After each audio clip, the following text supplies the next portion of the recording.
आपका सफर कैसे शुरू हुआ धर्म की ओर? जी जी जी, बस सही पूछिए तो मैं ही ये प्रथम सदस्य नहीं हूँ। आर्य समाज में ये काम बहुत पहले से चलती चली आ रही है। 1903 में गुजरात वालन, उस समय तो पाकिस्तान में ही है, गुजरात वालन अब पाकिस्तान बन गया है, तो अब भारत में शामिल था। गुजरात वालन के हाई स्कूल के हेडमास्टर मुंशी अब्दुल गफूर नाम था उनका, तो वो धर्मपाल बने थे। अच्छा। और उसके बाद स्वामी श्रद्धानंद जी ने तो बहुत काम किया है इस तरीके से। जी। स्वामी शुद्धानंद जी ने जो आंदोलन चला था उस आंदोलन का नाम ही था शुद्धि आंदोलन। अच्छा। और उसी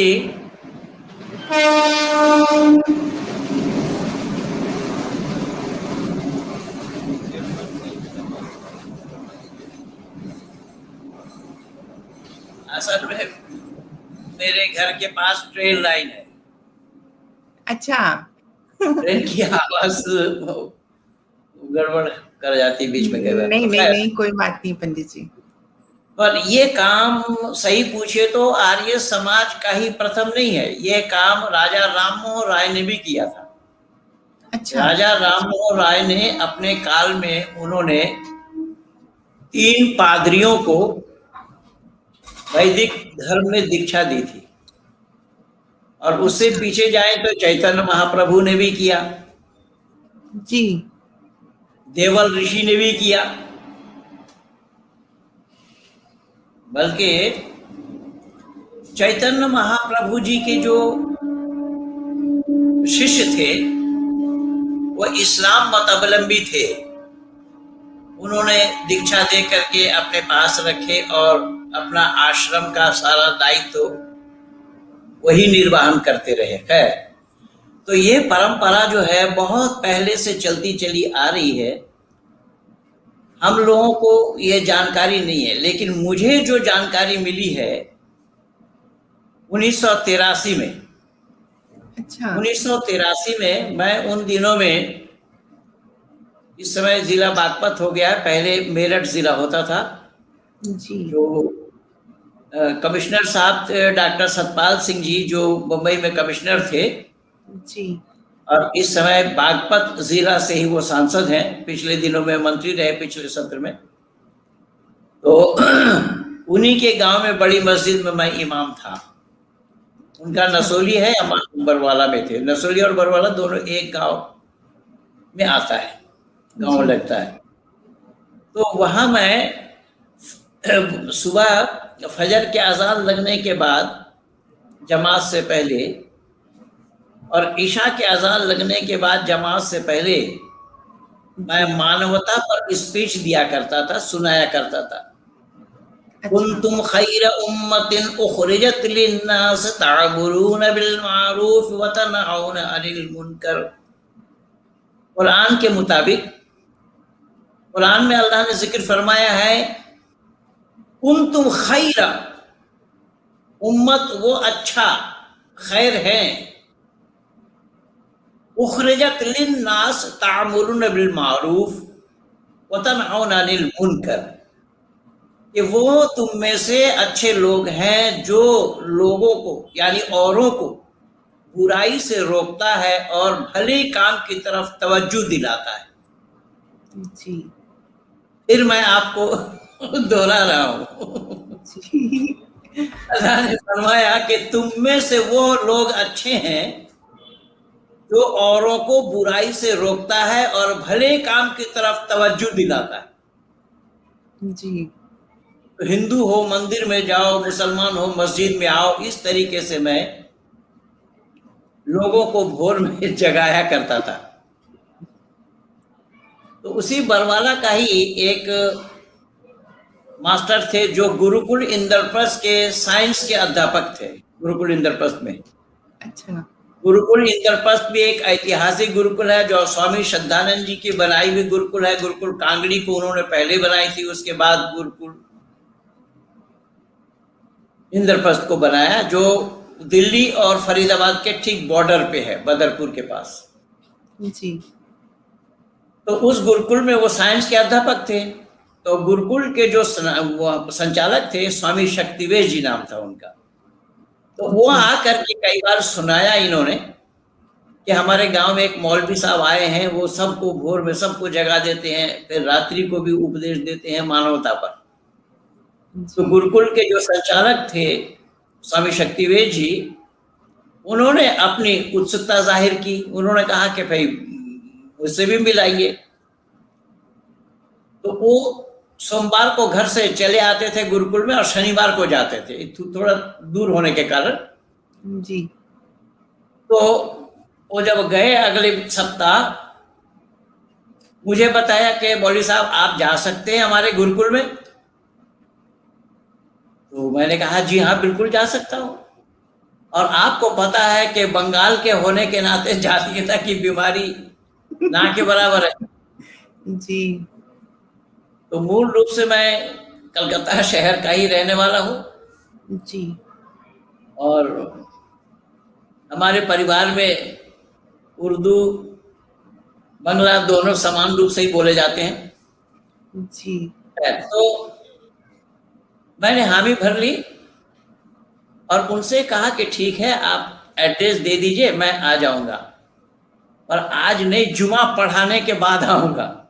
तो मैं जुमा की नमाज पढ़ाई और एक सज्जन वहां जो हमारे मुक्तदी थे, जो नमाज पढ़ने के लिए आते थे, एक चाचा जी थे, उनसे मैंने कहा कि मैं थोड़ा जा रहा हूँ दिल्ली और आज असर का, मगरिब का, इशा का और कल फजर का पढ़ा लीजिएगा नमाज, मैं जोहर तक आ जाऊंगा। जी। तो उन्होंने हामी भर ली। तो मैं चला गया। जी। बस अड्डा से बस में बैठ करके मैं गुरुकुल इंद्रप्रस्थ गया। तो उस समय शाम का वक्त था और वो अध्यापक वर्ग सब अपने उद्यान में ही टहल रहे थे। तो उनके साथ मैं गया। तो मगरिब का समय हो गया था। तो मैंने बोला कि भाई मुझे एक अतिथिशाला में कमरे में हमें ले गए और फिर मैंने अपना बाथरूम में वजू बनाई और फिर मगरिब की नमाज अदा की। और फिर अपने वही लोग जो थे अध्यापक वर्ग, वो सब आए मेरे पास मिलने के लिए, मौलवी साहब सुनाइए, मौलवी साहब सुनाइए। अच्छा। तो मैं तो उन्हीं लोगों के साथ ही वार्तालाप और ये वो इस तरीके से चर्चा करते रहे, वेद के संदर्भ में चर्चा करते रहे। फिर भोजन की घंटी बजी तो भोजन करने के लिए गए। हाँ नहीं, उनको संध्या की घंटी बजी तो फिर संध्या वंध्या भी उन लोगों का देखा, ये शैला में बैठ कर सब संध्या कर रहे हैं। वो सब देखने के बाद फिर भोजन की घंटी लगी, मैं सबके साथ भोजन करने के लिए गया। तो भोजन करने के बाद जब वहां से आए जी, तो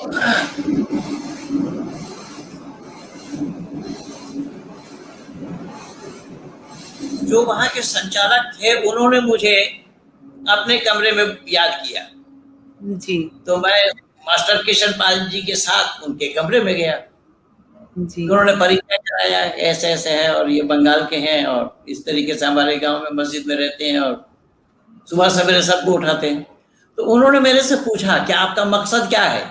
तो मैं अपने मकसद बताया कि लोगों को बुराई से रोकना और अच्छे काम की तरफ लोगों को रुझान बढ़ाना, तवज्जो दिलाना। जी। तो स्वामी जी ने कहा कि भाई हमारा भी उद्देश्य वही है, हमारे ये समाज के लोग भी दुनिया से यही कहते हैं, दुनिया वालों से यही कहते हैं कि बुरा हम इंसान का काम नहीं है, बुरा करना इंसान का काम नहीं है, हर बुराई से बचना चाहिए। हम भी तो दुनिया वालों को बुराई से बचाते हैं। तो आपका और हमारा दोनों का मकसद जब एक है तो हम अलग क्यों रहते हैं? तो मैं तो उस समय समझ नहीं पाया कि क्या क्या कहना चाहिए, कैसे क्या। मैं अच्छा ठीक है, मैं सोच करके बताऊंगा। जी। तो फिर वेदों पर चर्चा होती रही है, कुरान पर चर्चा होती रही है, कुरान में क्या क्या है और वेद का क्या उपदेश है। तो इस तरीके से चर्चा होती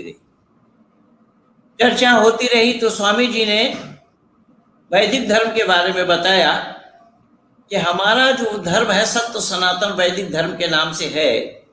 और सत्य सनातन वैदिक धर्म वो मत मजहब से कोई सरोकार उसका नहीं है। क्योंकि मत मजहब में ये इनकी जितनी किताबें हैं, जी इनका मजहब पहले है, इनकी किताब बाद में है। जी तो मैंने उनसे पूछा क्या? तो बोले साहब आप इस्लाम के नुमाइंदा हैं, आपको तो बाकायदा मालूम होगा। जी मैंने कहा जी मालूम है, लेकिन आप क्या कहना चाहते हैं? तो बोले हजरत मोहम्मद साहब पहले है या पहले इस्लाम है या पहले कुरान है? जी तो मैंने कहा हजरत मोहम्मद साहब पहले है। जी तो उन्होंने बताया कि हजरत मोहम्मद साहब पहले हैं और 40 साल के बाद जा करके उनको नबुवत मिली, और फिर वो गार हिरा में जा करके बैठे, जिब्रील आकर के सुनाते रहे, और जो सुनाया, जो उपदेश था वही कुरान है। मैंने कहा जी हाँ बिल्कुल है। तो उन्होंने कहा कि फिर आप ये बताइए कि उसी से इस्लाम है? मैंने कहा हाँ। तो बोले इस्लाम पहले है या किताब पहले है? तो जी मैंने कहा इस्लाम पहले है। बोले बस यही फर्क है हमारे यहाँ पर, हमारे यहाँ वेद पहले है और हम बाद में है। अर्थात आदि सृष्टि में ही परमपिता परमात्मा ने मानव मात्र को ज्ञान दिया है वेद के रूप में। वेद के मानी होता है ज्ञान, विद जाने, विद विचारेन, विद सत्तायाम, विद लाभे, ये सब वेद के अर्थ होते हैं। तो वेद के मानी होता है ज्ञान, और परमात्मा ने ऋषियों के द्वारा जनमानस को दिया, मानव मात्र को दिया। उसमें वेद में आया यथेवम वाचम कल्याणी माबदानी जलभ्या, यह कल्याणी वाणी मानव मात्र के लिए है। जी तो मैंने कहा कि कल्याणी वाणी मानव मात्र के लिए है, और कुरान भी तो लिन्नासिल आलमीन कहा जी कि सभी जनों के लिए है, जी यानी बनी नौ इंसान के लिए। तो फिर उन्होंने कहा क्या या अय्युहल्लज़ीना आमनू नहीं है? मैंने कहा जी हाँ वो भी है। तो जी या अय्युहल्लज़ीना आमनू का क्या मतलब है, आप हमें समझाइए बराए मेहरबानी। तो मैंने कहा या अय्युहल्लज़ीना आमनू के माने ऐ ईमान लाने वालों। तो फिर वो बोले कि जब आप ईमान लाने वालों के तरफ मुखातिब हैं, तो आप ये फिर कैसे कह रहे हैं कि ये बनी नौ इंसान के लिए? तो बहन जी मैं आपको सच्चाई बताऊं, मेरी गाड़ी फंस गई वहीं। जी मैं चल नहीं अच्छा पाया। अच्छा तो फिर उन्हीं की बात हम सुनते रहे वेद के संदर्भ में। तो रात को जी 10 बज गया। तो फिर अपने कक्ष में आकर के मैंने ईशा की नमाज अदा की और फिर सो गए। तो भोर को अपने को 4 बजे उठने की आदत है, वो वहाँ भी 4 बजे घंटी लगती है, सब बच्चे उठ जाते हैं, व्यायाम और जी स्नान आदि वो सब उनका दिनचर्या होता है। जी वो 4 बजे से लेकर के रात्रि 9 बजे तक। जी तो खैर मैं फजर की नमाज पढ़ने के बाद फिर मैं घूम घूम करके देखने लगा क्या कर रहे हैं बच्चे सब, क्या है सब। तो फिर वहां से जब वो भोजन आदि करने के बाद जब वहां से मैं चलने लगा बहन जी, जी तो उन्होंने ये किताब दी। आज आपको देखा, पिछले दिन नीरज भाई को दिखाया, नीरज यात्री जी अरे को भी वाह, दिखाया। ये उर्दू में है पंडित जी? उस समय ये मैं तो उर्दू हिंदी में भी जानता अवेलेबल है? है। ये उर्दू में भी मिलती है किताब सत्यार्थ हाँ प्रकाश? ये उर्दू में है। उस समय तो मैं हिंदी जानता ही नहीं था ना। अच्छा हाँ, वाह, हिंदी और संस्कृत मैं इधर गुरुकुल में आने के बाद सीखा हूँ, अच्छा गुरुकुल में रहकर। अच्छा तो गुरुकुल की पढ़ाई जब मैं करी तो उसमें हिंदी और संस्कृत को मैं सीखा हूँ, पहले मैंने जानता ही नहीं था। तो ये सत्यार्थ प्रकाश उन्होंने मुझे दी।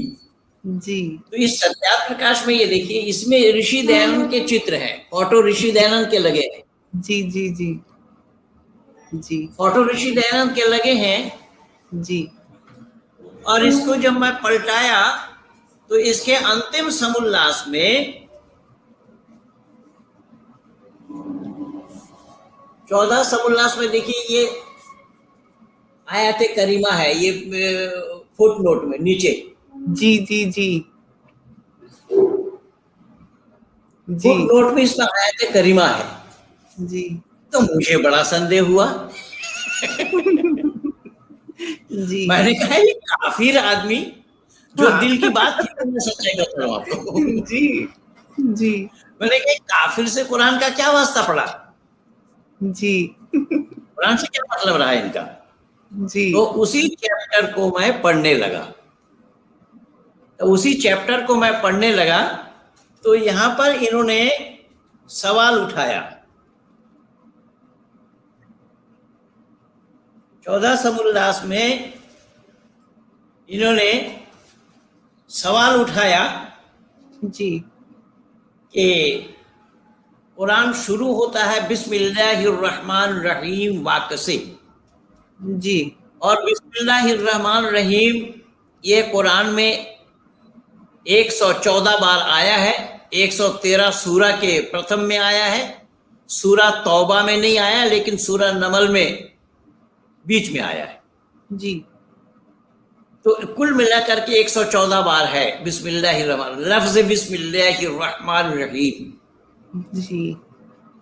तो इसमें स्वामी जी यहाँ लिखते हैं, मुहक्किक ये लिख रहे हैं कि लफ्ज बिस्मिल्लाहिर्रहमानिर्रहीम यह आयत करीमा है, जी। और आयत करीमा होने के नाते अल्लाह ने यह जिक्र फरमाया है कि शुरू करता हूं मैं अल्लाह के नाम से जो रहम करने वाला है। जी। तो यहां इन्होंने सवाल उठाया कि अल्लाह ने शुरू किया, तो एक अल्लाह दूसरे अल्लाह के नाम से शुरू किया। जी। अब एक भेद मैं आज आपको और बता रहा हूं, जबकि आपकी भी चर्चा हुई है भाई नीरज अत्री जी के चैनल में, मैं भी आपको देखा वहां जी। एक बार। हाँ, एक बार अंकुर और आप भी थी वहां। जी। जी। जी। भाई नीरज अत्री जी ने मुझे एक चीज दिखाया अपने चैनल में। दिखाया क्या, वो उनके चैनल में मैं देख लिया। जी। उन्होंने अपने चैनल में कुरान की कुल आयत जी। दिया है 236। जी। और मैं बाय गॉड आपको विश्वास दिला रहा हूं, शायद आपको भी बचपन में यही बताया गया होगा, यही जानकारी आपको भी थी जी। कि जी। कुरान में कुल 6666 आयतें हैं। जी। और मैं तो जब हिफ्ज किया तो हिफ्ज तो मैं बहुत छोटी में कर ली थी। मैं 11 वर्ष की आयु में हिफ्ज मैं कर ली थी। जी। और मैंने हिफ्ज किया है कलकत्ता का जाने माने हिफ्ज खाना मदरसा अजमतिया। जी। और उनके जो मोहतमीम थे कारी अब्दुल कवी साहब, वो हमारे उस्ताद थे। उनके अच्छा। 2 बेटे हैं, एक बड़ा है फजलुर रहमान, ये फजलुर रहमान, और छोटा हिफ्जुर रहमान। वो दोनों हमारे साथी थे। हिफ्जुर रहमान वो समय नाजरा पढ़ता था, फजलुर रहमान और हम हिफ्ज करते थे। उसकी एक बहन थी ताहिरा, वो भी हिफ्ज करती थी। उसकी चाचा के 6 लड़कियों में से 5 लड़की हाफिज है। जी। तो खैर उन लोगों के साथ हम, तो वहां से लेकर के अब तक इस सफर तक हम 6666 आयत रटते रहे। जी। पर नीरज अत्री के चैनल में मैंने देखा 236। तो मुझे बड़ा गुस्सा आया, बड़ा गुस्सा आया। और मैं सोचा कि मैं तो इसको क्या क्या बोलूं, क्या क्या बोलूं। तो मैंने अपने एक मित्र से पूछा, मैंने कहा कि यार ये नीरज अत्री जी ने ये लिखा है अपने चैनल में 236 आयतें बता रहे हैं, तो इसमें मैं तो 6666 जानता हूँ, ये 6236 बता रहे हैं, ये क्या सही है यार। जी। तो मैं अपने हमारे रिश्तेदारों में भी कई हाफिज है, कई मौलाना है, जी। तो मैं उन लोगों के सामने भी बात रखी। जबकि मैं उन लोगों का विरोधी हूं, वो भी हमसे दूर है, लेकिन कुछ बातों से जी। हमारे वो रिश्तेदार लोग सहमत हैं, हमारे बात को वो काट नहीं सकते हैं। जी। और कुछ सुनने के लिए, जानकारी के लिए वो हमारे टच में रहते हैं। जी। तो हमारे एक सगा भांजा है, जी। वो हाफिज है, कारी है, मौलवी है। जी। मैंने उससे पूछा, मैंने कहा कि कुल आयतें कितनी है? उसने बोला 6666। जी। मैंने कहा तेरा दिमाग खराब तो नहीं हो गया? बोले क्यों? मैंने कहा कि हर सूरा के प्रथम में, सूरा के शुरू करने से सूरा के प्रथम में ये दिया हुआ है कितनी आयतें हैं इसमें। जैसा सूरा फातिहा में आया है, जी। वहिया सब आयातिन, ये सूरा फातिहा में 7 आयतें हैं। जी। तो जिस तरीके से 114 सूरतें हैं, हर सूरा के प्रथम में कितनी आयतें उसमें हैं, उसमें लिखा है बकायदा, बोला गया। तो मैंने कहा कि चल उसको काउंटिंग करते, 3 आदमी मिल करके बहन जी में काउंट, ये अभी पिछले महीने की बात मैं बता रहा हूँ आपसे, ज्यादा पुरानी बात नहीं है, जबकि आज 38 साल से मैं ये काम कर रहा हूँ, अब तक मुझे भी नहीं मालूम था। जी भाई मीरा यात्री जी से मैंने देख करके, तो हम जी। 3 आदमी लगे उसमें काउंटिंग करने में, यार आज इसका भेद पा करके ही रहना है, जी कुल आयतें कितनी। तो जी। मैं कुछ पाकिस्तानी मौलानाओं को टच किया, तो हमारे एक मित्र ने भेज दिया कि पंडित जी देखिए ये मौलाना साहब क्या कह रहे हैं, पाकिस्तान के। जी तो उसने भी मोहर लगाई इस पर 6236, जी। और बिस्मिल्लाह, अगर बिस्मिल्लाह उसमें से अगर निकाल देंगे तो फिर 114 कम हो जाएगा। बिल्कुल। तो मैं कशमकश में रहा, यानी पशोपेश में रहा। मैंने कहा यार, तो आज तक कुरान वालों ने ये तो नहीं बता पाए कि आखिर में कुरान में कुल आयतें कितनी है, 6666 हैं या 6236 है। जी बिस्मिल्लाहिर्रहमानिर्रहीम लेके, अगर बिस्मिल्लाहिर्रहमानिर्रहीम आयत करीमा नहीं है जी। तो उस पर भी मोहर लगना चाहिए। लेकिन उलमाए दीन आपस में ही इख्तलाफ रखते हैं। जी कुछ मुफस्सिरों ने, जी। कुछ शेखुल हदीस ने, कुछ मुफस्सिरों ने आयत करीमा माना है और कुछ ने नहीं माना। जी लेकिन इसका हवाला तफसीर इब्न कसीर से मुझे मिला है, जी। और मैं उसमें वीडियो बना करके दिया हूं। और अलीगढ़ मुस्लिम यूनिवर्सिटी के प्रोफेसर डॉक्टर तारिक मुर्तजा के साथ मेरा डिबेट हुआ, और इसी बिस्मिल्लाह पर ही डिबेट हुआ, वो जवाब नहीं दे पाए। जी 27 मार्च 2007 को। जी। तो कुल मिला करके ये सब संदेह के घेरे में आए, लेकिन संदेह के घेरे में अब आए जब मैं निकला वहां से, जी तो इसी तरीके का सवाल मेरे सामने आ गए, इसी सत्ता प्रकाश के माध्यम से। जी। तो जब इस सत्ता प्रकाश के माध्यम से इसी तरीके का सवाल आ गया मेरे पास, सूरह फातिहा में अल्हम्दुलिल्लाहि रब्बिल आलमीन अर्रहमानिर रहीम मालिक यौमिद्दीन इय्याका नअबुदु व इय्याका नस्तईन इहदिनस सिरातल मुस्तकीम। अब यहां ऋषि दयानंद इसी में ही सवाल उठा रहे हैं कि अल्हम्दुलिल्लाहि रब्बिल आलमीन, तमाम तारीफें अल्लाह के लिए है। जी। तो जब तमाम तारीफें अल्लाह के लिए है तो लोग पूछेंगे कौन अल्लाह है, तो फौरन उसका स्पष्टीकरण दिया, अर्रहमानिर रहीम, रहम करने वाला, निहायत मेहरबान। बोले केवल इतना ही नहीं, मालिक यौमिद्दीन, यौम जजा के मालिक, कयामत के दिन की मालिक। जी। इय्याका नअबुदु व इय्याका नस्तईन, हम तेरी इबादत करते हैं और तुझी से मदद चाहते हैं।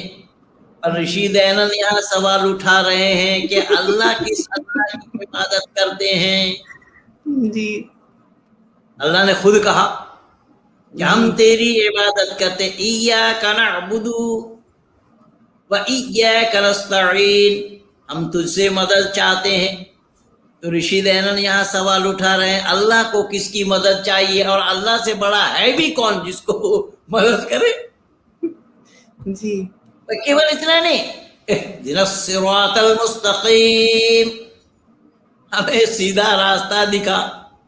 ऋषि दयानंद इसमें लिख रहे हैं कि जब अल्लाह खुद भटके हुए हैं, वो औरों को रास्ता क्या दिखाएंगे, वो तो खुद रास्ता मांग रहे हैं। जी बिल्कुल सही।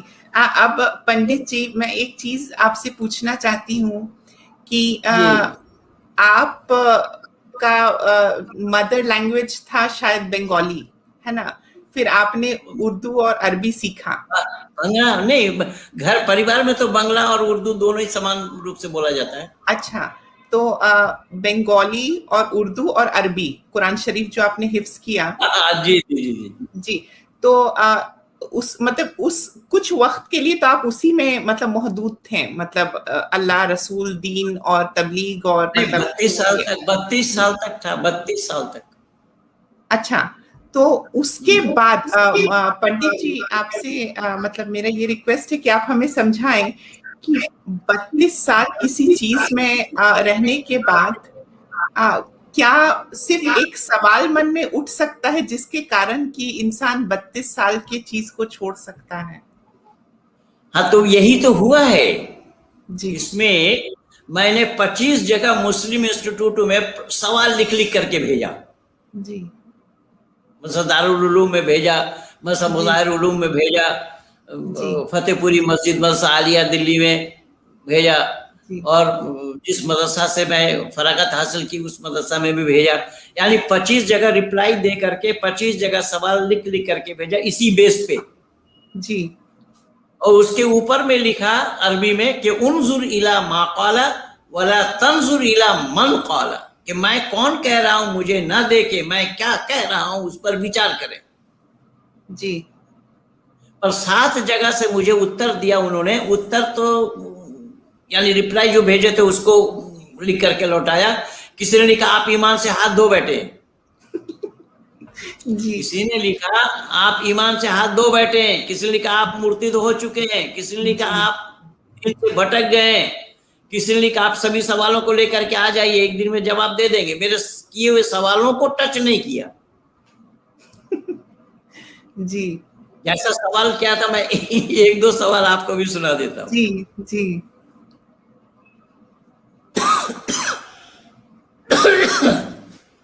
सवाल मैंने ये उठाया कि अल्लाह ताला ने जिक्र फरमाया है कुरान में, वल्लाहु रऊफ़ुम बिल इबाद, जी अल्लाह ताला मेहरबान है हर बंदों पर। जी लेकिन कुरान में अल्लाह ताला ने मुसलमान के लिए बोला, ला यत्तखिज़िल मोमिनून काफिरीन औलिया मिन दूनिल मोमिनीन जी वमन यफ़अल ज़ालिका फलैसा मिनल्लाहि फ़ी शैइन इल्ला अन तत्तक़ू मिन्हु तुक़ा व युहज़्ज़िरुकुमुल्लाहु नफ़्सहु व इलल्लाहिल मसीर। एक जगह नहीं है, कई जगह है। जी तो अल्लाह ने जिक्र फरमाया कि मुसलमान मुसलमानों को छोड़कर काफिरों को दोस्त न बनाओ, दिल से और जुबान से। अगर तुम दोस्ती रखते हो इन काफिरों से, मैं अल्लाह तुमसे दोस्ती नहीं रखता। जी तो जब अल्लाह ने गैर मुस्लिमों से दोस्ती तक रखने के लिए मना किया दिली और जुबानी, जी और फिर अल्लाह मेहरबान है हर बंदों पर, वल्लाहु रऊफ़ुम बिल इबाद, अल्लाह ताला मेहरबान है हर बंदों पर। तो एक बंदा क्या कि सिर्फ मुसलमान है या गैर मुस्लिम भी अल्लाह के बंदे हैं, यही नहीं बता पाए बहन जी, मैं आपको क्या बताऊं। किसी का ही जवाब नहीं कर पाए। पंडित जी, आप मतलब सत्यार्थ प्रकाश पढ़ने के बाद मतलब ये मेरा मानना है कि आपको एक्चुअली मतलब वो सत्य का प्राप्ति हुआ और वो दर्शन हुआ, तो फिर मतलब आपने ऐसा सवाल ही पूछा कि लोग फिर मतलब परास्ती हो गए।